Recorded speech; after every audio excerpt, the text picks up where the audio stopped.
দর্শক আমন্ত্রণ আজকে চট্টগ্রামের শুরুতেই জানিয়ে দিব শিরোনামগুলো।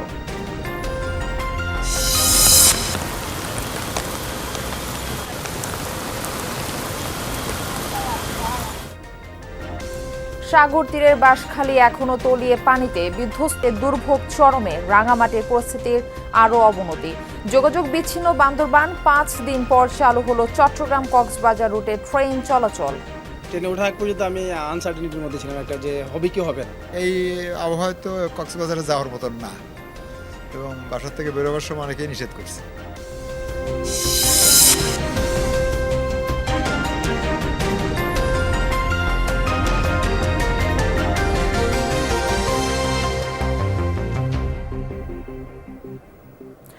দর্শক আমন্ত্রণ আজকে চট্টগ্রামে আপনাদের সঙ্গে থাকছি আমি মারফি রহমান। এতক্ষণ শিরোনাম দেখছিলেন।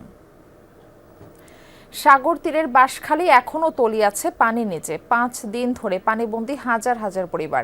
একে তো ঘরবাড়ি বিধ্বস্ত, তার উপর খাদ্য ও বিশুদ্ধ পানির সংকট, ফলে নিরাপদ আশ্রয়ে ছুটছেন অনেকে। অপর্যাপ্ত ত্রাণ এবং আশ্রয় কেন্দ্রের অভাবে মানবেতর জীবনযাপন করতে হচ্ছে বলে অভিযোগ ভুক্তভোগীদের। চলাচলের রাস্তা ডুবে প্রায় বুক সমান পানি। বিশুদ্ধ খাবার পানির খোঁজে বন্যার পানিতে 2 মাইল সাঁতরে ব্যর্থ হয়ে ফিরেছেন এই ব্যক্তি। মাথা গোজার একমাত্র ঘরটিও 4 দিন আগে বানের পানিতে ভেঙে গেছে। প্রতিবেশীদের সহযোগিতায় স্ত্রী সন্তান নিয়ে কোনো মতে প্রাণে বাঁচেন। আমার বন্যার পানি আজকে 3 দিন, বন্যার পানি আসার সাথে সাথে আমার ঘর পড়ে গেছে। তা আল্লাহ বাঁচাইছে। আমরা কোনো মতে আমরা মাঠের তল থেকে বউ বাচ্চাকে নিয়ে উঠে, আমার পাশে একটা আমার ভাইয়ের পাক্কা করছিল, ওটাতে পানি উঠছে। এই দম্পতির অবস্থাও করুন। বন্যায় ভেসে গেছে আসবাবপত্র, ঘরের ভেতরে হাঁটু সমান কাদা। বন্যার কারণে বন্ধ আয় উপার্জন। না খেয়ে পার করেছেন 3 দিন। আমরা ডেলি কাজ করে খাই, যে বৃষ্টির পানির কারণে ঘর থেকে বেরও হতে পারছি না, বউ বাচ্চা নিয়ে অনেক কষ্টে আছি। আমরা এখানে কষ্টের দিনে একটু কমছে, কালকে একটু কমছে, এখন আজকে আবার ঢুকতেছে। আপনারা আমাদেরকে একটু সাহায্য করেন। বানভাসী এসব মানুষের দুঃখ দুর্দশা কতটা তীব্র তা এই নারীর সাথে কথা বলে বোঝা যায়।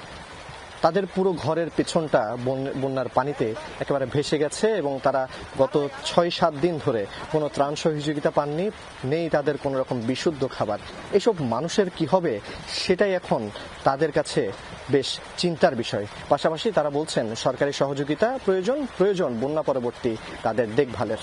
চট্টগ্রামের সমুদ্র উপকূলবর্তী বাঁশখালী উপজেলার বাহারছড়া, ছনুয়া, গন্ডামারা, কাথারিয়া সহ প্রায় সব ইউনিয়নের প্রতিটি গ্রামের চিত্র এমন। যেদিকে চোখ যায় শুধু বন্যার পানি। ফসলি জমি, ঘরবাড়ি, মসজিদ সবই পানিতে তলিয়ে গেছে। কয়েক হাজার পরিবার পানিবন্দী। আশপাশে আশ্রয়কেন্দ্র না থাকায় ঘরবাড়ি হারানো বানভাসী মানুষেরা সীমাহীন কষ্টে দিন পার করছেন। নিরুপায় হয়ে স্কুলের তালা ভেঙে আশ্রয় নিয়েছেন অনেকে। তবে সেখানেও বিশুদ্ধ পানি ও খাবারের সংকট। এখানে তো অনেক কষ্ট, খাবার নাই, দাবার নাই।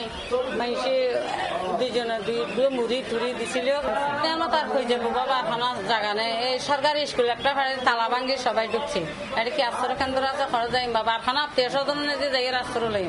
তবে প্রশাসনের দাবি প্রতিটি ইউনিয়নে দুর্গতদের ত্রাণ সামগ্রী বিতরণের পাশাপাশি আশ্রয়কেন্দ্র প্রস্তুত রাখা হয়েছে। এখন বিশেষ করে পশ্চিম বাঁশখালীর জলাবদ্ধতার কারণে, সুইচ গেট অ্যাভেলেবেল না থাকার কারণে, সুইচ গেট আবদ্ধ থাকার কারণে আমাদের জলাবদ্ধতা বেশি তৈরি হয়েছে। আমাদের 110টা আশ্রয় কেন্দ্রে 692 জন আশ্রয় নিয়েছে। প্রত্যেকটা আশ্রয় কেন্দ্রে আমরা খবর রাখছি এবং বলছি তারা যাতে তাদের ঘরবাড়ি যে ভেঙে পড়েছে তারা যাতে নিরাপদ আশ্রয়ে চলে যায়, এবং আশ্রয় কেন্দ্রে খাবারের ব্যবস্থা আমরা করছি। জোবায়েত ইবনে শাহাদাত, যমুনা নিউজ, বাঁশখালী, চট্টগ্রাম। চট্টগ্রামের বাঁশখালী থেকে বন্যা পরিস্থিতির খবর জানাতে আমাদের সঙ্গে যুক্ত হচ্ছেন সহকর্মী জোবায়েদ ইবনে শাহাদাত। জোবায়েদ, বাঁশখালীর বন্যার সার্বিক পরিস্থিতি সম্পর্কে একটু জানতে চাই এবং বানভাসীদের কাছে পর্যাপ্ত ত্রাণ সহায়তা পৌঁছানো সম্ভব হচ্ছে কিনা।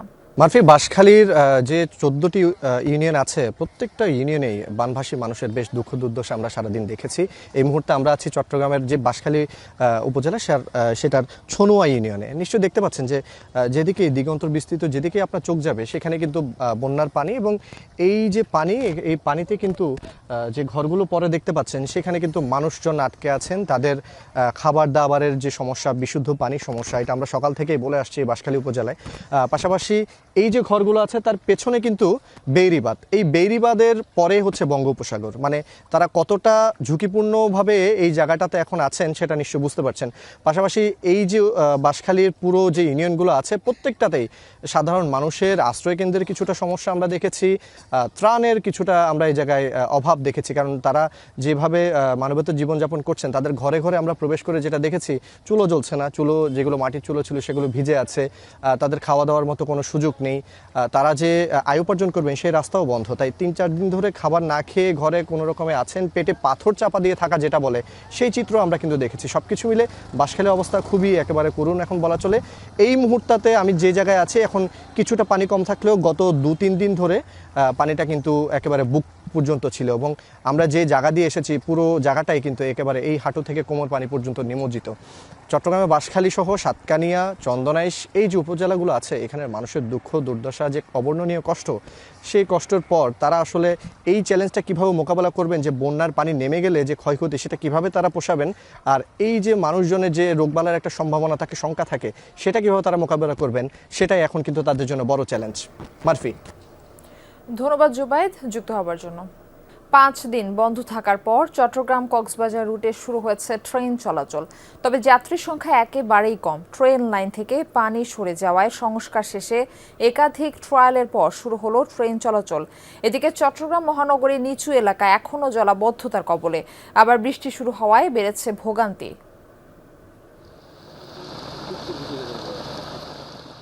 চট্টগ্রাম কক্সবাজার রুটে রেললাইন কয়েকদিন পানির নিচে তলিয়ে থাকায় ট্রেন চলাচল বন্ধ ছিল। ক্ষতিগ্রস্ত অংশে জরুরি সংস্কার এবং রেললাইন কিছুটা উঁচু করে কয়েক দফা পরীক্ষামূলক চলাচলের পর 5 দিন পর আবার শুরু হয়েছে ট্রেন চলাচল।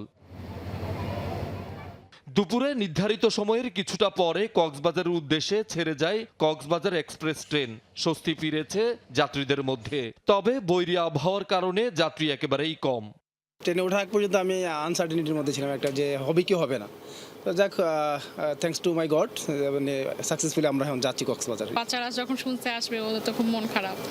মূলত বাচ্চাদের মানে মন খারাপটা যেন না থাকে, এটার জন্যই যত কষ্টই হোক এটার জন্য আসলাম। আমরা তো আগেই টিকিট কাটছি, আমরা তো জানি না যে আবহাওয়া এরকম হবে। আমরা তো এখন আল্লাহ দিছে, কিছু তো করার নেই। এই আবহাওয়া তো কক্সবাজারে যাওয়ার মতন না, এবং বাসার থেকে বেরোবার সময় অনেকেই নিষেধ করছে, বাট করার কিছু নাই, অফিসিয়াল কাজ। অনেকদিন পর বিদেশ থেকে আসলাম, তাই ফ্যামিলি নিয়ে ঘুরতে যাচ্ছি। রেল কর্তৃপক্ষের দাবি, ঝুঁকিপূর্ণ অংশে পাথর ফেলে ট্র্যাক শক্তিশালী করা এবং একাধিক ট্রায়ালের পর যাত্রীবাহী ট্রেন চলাচলের অনুমতি দেওয়া হয়েছে। রেল লাইন প্রায় 2 ফিট পানির নিচে গেছিল, পানি একটু কমে গেছে। আবার অন্যদিকে আমরা ব্যালান্স দিয়ে রেল লাইনটাকেও 1 ফিটের মতো উঁচু করছি। তো এখন আলহামদুলিল্লাহ আমরা সকাল থেকে ট্রেন লাইন ফিট করছি। চট্টগ্রামে আমাদের পর্যটক এক্সপ্রেস আছে, এটা একটু পরেই স্পট পার হয়ে যাবে। আজ থেকে চট্টগ্রাম কক্সবাজারের যোগাযোগ স্বাভাবিক। এই রুটে ট্রেন চলাচল বন্ধ থাকায় গত 5 দিনে অন্তত 20টি আন্তনগর ট্রেনের শিডিউল বাতিল হয়। যাত্রীদের ফিরিয়ে দেওয়া হচ্ছে টিকিটের অর্থ। রেল লাইন থেকে পানি নেমে গেলেও চট্টগ্রাম মহানগরীর অনেক নিচু এলাকা 5 দিন ধরে পানির নিচে তলিয়ে আছে। রোববার দিনভর বৃষ্টির সাথে জোয়ারের পানি যুক্ত হওয়ায় ভোগান্তি বেড়েছে আরও। পানিবন্দী মানুষের দুর্ভোগ চরমে। দিন দিন এভাবে ভোগান্তি কত আর সহ্য করা যায়? এভাবে পানি ডিঙে অফিসে যাওয়া, বাসায় যাওয়া, মানে পানিতে প্রচুর পরিমাণ ময়লা। বাসা থেকে বের হওয়াটা ডিফিকাল্ট। বাসার নিচে পানি, রাস্তায় পানি, সব জায়গায় পানি। সব সময় প্রস্তুতি থাকতে হয়, মোকাবেলা করতে হবে, কি করা দেবে মানে বর্ষা আসার আগে। এখন আমরা দেখতেছি আমার এলাকায় বর্ষা আসছে, ড্রেনের মধ্যে কাজ করতেছে, এটা তো হয় না। পরিষ্কার পরিচ্ছন্ন না চলি, নালাতে কাজটা যদি না ফেলাই, তাহলে তো আমাদের এই দুরবস্থা হবেই। শহীদুল সুমন, যমুনা নিউজ, চট্টগ্রাম। চট্টগ্রামের আনোয়ারা উপজেলায় বন্যা দুর্গত এলাকা পরিদর্শন করেছেন এনসিপির আহ্বায়ক নাহিদ ইসলাম ও দক্ষিণাঞ্চলের মুখ্য সংগঠক হাসনাত আব্দুল্লাহ। সকালে চট্টগ্রামের আনোয়ারা উপজেলার বন্যা কবলিত বিভিন্ন এলাকা পরিদর্শন করে তারা দুর্গত মানুষের খোঁজ খবর নেন এবং তাদের দুর্ভোগের কথা শুনেন। এ সময় ক্ষতিগ্রস্ত পরিবারের মাঝে ত্রাণ সামগ্রী বিতরণ করা হয়। তারা বলেন, দুর্যোগে ক্ষতিগ্রস্ত মানুষের পাশে থাকা মানবিক দায়িত্ব এবং সংকট কাটিয়ে উঠতে সব ধরনের সহযোগিতা অব্যাহত থাকবে। স্থানীয় নেতাকর্মী ও স্বেচ্ছাসেবকরাও এ সময় ত্রাণ কার্যক্রমে অংশ নেন। বন্যায় ভয়াবহভাবে ক্ষতিগ্রস্ত কক্সবাজারে দেখা দিয়েছে মানবিক বিপর্যয়। প্রত্যন্ত অঞ্চলে লক্ষাধিক মানুষ পানিবন্দী, খাদ্য বিশুদ্ধ পানির সংকটে মানবেতর জীবনযাপন করছেন। বিস্তীর্ণ নিম্নাঞ্চল এখনও তলিয়ে আছে পানির নিচে। মাতামুহুরী নদীর পানি বিপদসীমা অতিক্রম করায় নতুন এলাকা প্লাবিত হওয়ার শঙ্কায় ভুক্তভোগীরা।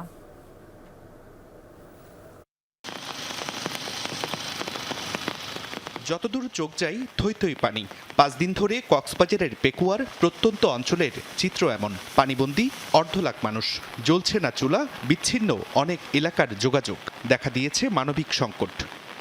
ডুবি গিয়ে বারা ধান্য বাড়ি চোলা তোলা ডুবি গিয়ে অবস্থা আল্লাহ দিলে পানি একেল গর্ব তোর 4 ইঞ্চি 5 ইঞ্চি ইয়ে, তারপরে এর নিচে উড়ান গর্ব রাস্তা তৈরি বাদে গুদাম কথা বাজে বাগিয়ে গুদাম ঘর বাগিয়ে বাজে বাজে বেশি হাসতে বাজে।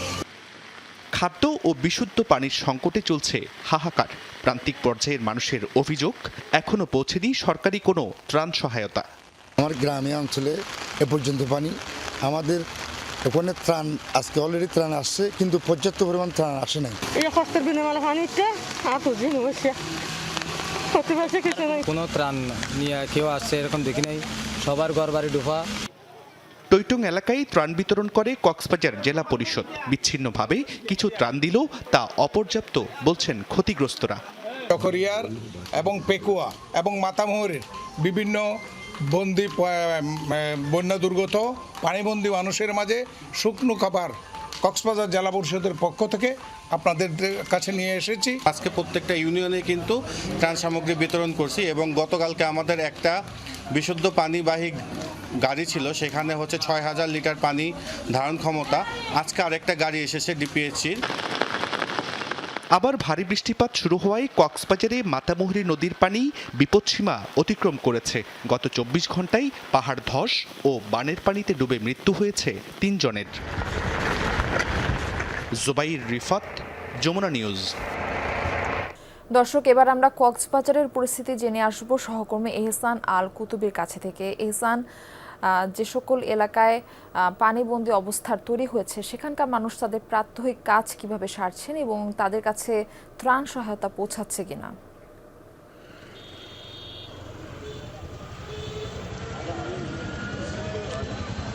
ত্রাণ সহায়তার কথা আমরা সারাদিন যেভাবে বলছিলাম সেভাবে এখনো আছে। এখনো প্রান্তিক পর্যায়ে ত্রাণের দেখা মেলেনি। সাধারণ মানুষ এখনো পর্যন্ত ত্রাণের জন্য হাহাকার করছে। আর আমি আছি এই মুহূর্তে হচ্ছে পেকুয়া সদর ইউনিয়নে। এখানকার এটি পৌরসভার এলাকা। এই পৌরসভার মধ্যেই আমরা এখনো দেখতে পাচ্ছি দূরে এবং কাছে অনেক ঘরবাড়ি এখনো পর্যন্ত পানির নিচে, আবার কোনো ঘরে উঠোন পর্যন্ত পানি এবং এর চেয়ে বেশিও পানি।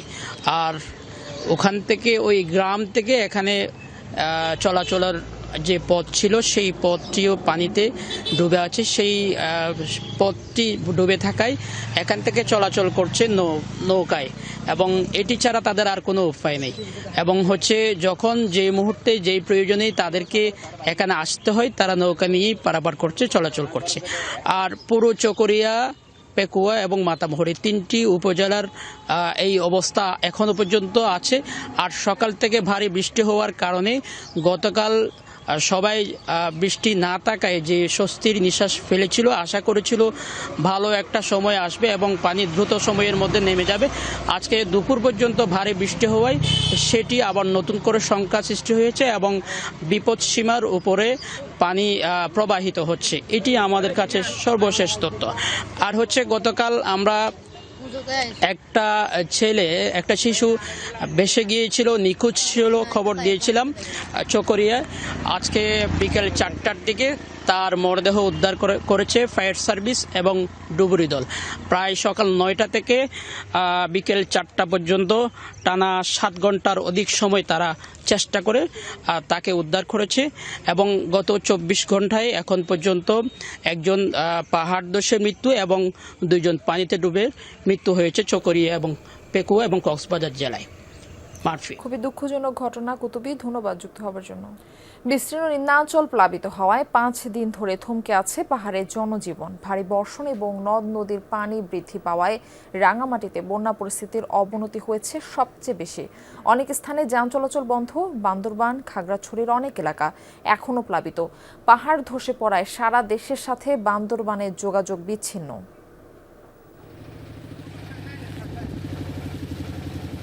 ভারী বর্ষণ অব্যাহত থাকায় রাঙ্গামাটিতে বন্যা পরিস্থিতির আরও অবনতি হয়েছে। বিভিন্ন উপজেলায় শত শত পরিবার পানিবন্দী। 5 দিন ধরে চরম ভোগান্তিতে তারা। অনেকে আশ্রয় কেন্দ্রে অবস্থান নিয়েছেন। বাঘাইছড়ি দীঘিনালার সড়কের একাধিক স্থানে পাহাড় ধসে 4 দিন ধরে যান চলাচল বন্ধ। সড়ক ক্ষতিগ্রস্ত হওয়ায় অনেক এলাকায় ত্রাণ পৌঁছানো যাচ্ছে না বলে জানিয়েছে প্রশাসন। সারা রাত বৃষ্টি হয়েছে, 4টার দিকে পাহাড় থেকে যে জল পানি আসছে। আমরা সবাইকে সচেতনতামূলক মাইকিং করতেছি যাতে সবাই নিরাপদ আশ্রয়ে চলে যায়। বান্দরবানের বড় অংশ এখনও প্লাবিত। বৃষ্টি কমায় জেলা শহরের কিছু নিম্নাঞ্চল থেকে পানি নামলেও ব্রিগেড এলাকা, বেতার এলাকা ও পুলিশ লাইন এখনও প্লাবিত। নৌকায় চলাচল করছে মানুষ। পাহাড় ধস, সড়ক ক্ষতিগ্রস্ত ও বিভিন্ন স্থানে পানি জমে থাকায় লামা, আলীকদম, রোয়াংছড়ি, রুমা, থানচি ও বাঙ্গলহালিয়া চন্দ্রঘোনা সড়কে যান চলাচল বন্ধ। বাজালিয়া সড়ক পানির নিচে থাকায় ঢাকা, চট্টগ্রাম ও কক্সবাজারগামী দূরপাল্লার বাসও চলাচল বন্ধ। ঘর আছে কি নাই পানির ভিতরে এটা আমি নিজেও জানি না। আমরা দিনমজুরের মানুষ, মানুষের বাসায় আমরা কাজ করে খাই। আমাদের ঘর নাই, বাড়ি নেই, কিছু নাই, পানির ভিতরে বসবাস করি। ঘর দেখতে যাই দেখি ঘরও ভেঙে চলে গেছে। এখানে কোনো নৌকার ব্যবস্থাও নাই, আমাদের চলাফেরা করতে অনেক কষ্ট হয়ে যাচ্ছে। খাগড়াছড়ির দীঘিনালা উপজেলার ছোট মেরুং, মাইনী নদীর তীরবর্তী বেশ কয়েকটি স্থান এখনও প্লাবিত। অর্ধশতাধিক পরিবার পানিবন্দী। রোববার বৃষ্টির মাত্রা কমায় কিছু এলাকা থেকে পানি নেমেছে। স্পষ্ট হচ্ছে ক্ষয়ক্ষতির পরিমাণ। আল আমিন শেখদার, যমুনা নিউজ। এবার প্লাবন পরিস্থিতির খবর আমরা জানবো। রাঙামাটি থেকে আমাদের সঙ্গে যুক্ত হচ্ছেন সহকর্মী শামসুল আলম। শামসুল, এর আগের ঘন্টা সংবাদে আপনার সাথে আমাদের কথা হচ্ছিল এবং আপনি সেখানকার সার্বিক বন্যা পরিস্থিতি আমাদের জানাচ্ছিলেন। বর্তমান চিত্রটা একটু জানতে চাই, বৃষ্টি পড়া কমেছে কিনা এবং যে সকল এলাকায় পানি জমাটবদ্ধ অবস্থায় ছিল পানি নামা শুরু হয়েছে কিনা এবং ত্রাণের বিষয়টি আরো একবার জানতে চাই। গত 8 দিন ধরে রাঙ্গামাটিতে যে প্রবল বর্ষণ হয়েছে, প্রবল বর্ষণের কারণে কিন্তু রাঙ্গামাটির বিভিন্ন উপজেলাগুলোতে, বিশেষ করে বাগাইছড়ি, লঙ্গদু, বিলাইছড়ি, নানিয়াচর, রাজস্থলী, ফারোয়া, এসব এলাকাগুলোতে কিন্তু নিচে এলাকাগুলোতে বন্যার পানি গেছে। সেখানে প্রায় কয়েক হাজার কিন্তু এখনো পানিবন্দী অবস্থায় রয়েছে। তাছাড়া রাঙ্গামাটির যে অন্যান্য যে স্থানগুলো রয়েছে, বিশেষ করে রাঙ্গামাটি শহরের বেদবেদি, আমানত, শিমুলতলি, এসব এলাকাগুলোতে ব্যাপক কিন্তু পাহাড় ধসের ঘটনা ঘটেছে। এসব এলাকাতে কয়েক হাজার লোকজন কিন্তু সেখানে যে পাহাড়ের পাদদেশে যারা বসবাস করছে তাদেরকে সেখান থেকে সরকারের সহযোগিতায় কিন্তু স্থানীয় প্রশাসন সেখান থেকে নিরাপদ স্থানে নিয়ে আসা হয়েছে। এই রাঙ্গামাটি জেলাতে যেসব দুর্গত এলাকাগুলো রয়েছে, দুর্গত এলাকার লোকজন যারা বসবাস করছে তাদেরকে নিয়ে 42টি আশ্রয় কেন্দ্র এখানে খোলা হয়েছে। এই বর্তমানে 42টি আশ্রয় কেন্দ্রের মধ্যে প্রায় 3,500 লোক কিন্তু এখন বসবাস করছে। আপনি যে বিষয়টি বলেছেন যে ত্রাণ তৎপরতা, আপনাকে বলে রাখি গত 2 দিন ধরে কিন্তু রাঙ্গামাটির বিশেষ করে ফারুয়া এবং বাঘাছড়িতে ত্রাণ তৎপরতা তেমনটি ছিল না। আমরা যমুনা টেলিভিশনের মধ্যে ফারুয়ার বিষয়টি নিয়ে যখন রিপোর্ট করা পর প্রশাসনের টনক নড়েছে। এরপর পরে প্রশাসন এবং বিভিন্ন সংস্থার এই ফারুয়াতে যেসব কয়েক হাজার লোকজন পানিবন্দী ছিল সেখানে ত্রাণ সামগ্রী পৌঁছে দেওয়ার উদ্যোগ। বর্তমানে রাঙ্গামাটিতে বিভিন্ন প্রশাসনের পাশাপাশি স্বেচ্ছাসেবী সংগঠনগুলো যেগুলো রয়েছে তাদের পক্ষ থেকে ত্রাণ সামগ্রী বিতরণ করা হচ্ছে। আজকে থেকে রাঙ্গামাটি জেলার বিভিন্ন জায়গাতে বিজিবি এবং সেনাবাহিনীর পক্ষ থেকেও দুর্গত এলাকাগুলোতে কিন্তু ত্রাণ সামগ্রী নিয়ে তারা যাচ্ছে এবং ত্রাণ সামগ্রী বিতরণ করছে। এবং যেসব এলাকাগুলোতে অবস্থায় রয়েছে লোকজন, সেসব এলাকাগুলোতে কিন্তু ত্রাণ নিয়ে চলে যাচ্ছে লোকজন। বিশেষ করে কিন্তু ফারুয়াতে এখানে পানির স্রোত, অতিরিক্ত পানির স্রোতের কারণে কিন্তু অনেক লোকজন কিন্তু নিয়ে ফারু এলাকাতে যেতে পারছে না বলে জানিয়েছে। তবে ফারু এলাকাতে যেসব লোকজন এখানে বসবাস করে তাদের বর্তমানে কিন্তু সেখানে খাওয়ার বিশুদ্ধ খাওয়ার পানির এবং শুকনো খাবারের সংকট দেখা দিয়েছে। পাশাপাশি সেখানে কাপড় শুকনো কাপড়ের কিন্তু সেখানে সংকট দেখা দিচ্ছে। যেসব লোকজন সেখানে ত্রাণ নিয়ে যাবে তাদেরকে পরামর্শ দেওয়া হচ্ছে যাতে বিশুদ্ধ খাওয়ার পানি এবং শুকনো খাবার এবং যাতে সেখানকার যে সকল প্রয়োজনীয় জিনিস আছে তারা যাতে সাথে করে নিয়ে যায়। শামসুল, ধন্যবাদ আমাদের সঙ্গে যুক্ত হবার জন্য। চট্টগ্রামে পানিবন্দী পরিবারের মধ্যে ত্রাণ বিতরণ করেছেন বিদ্যুৎ, জ্বালানি ও খনিজ সম্পদ প্রতিমন্ত্রী অনিন্দ্য ইসলাম অমিত। নগরের চান্দগাঁও সিএনবি ও মোহরা এলাকায় দুর্গত পরিবারের হাতে সব ত্রাণ সামগ্রী তুলে দেন তিনি। এ সময় সিটি কর্পোরেশনের মেয়র ডাক্তার শাহাদাত হোসেন এবং সংসদ সদস্য এরশাদুল্লাহ ও সংসদ সদস্য সাইদ আল নোমান উপস্থিত ছিলেন।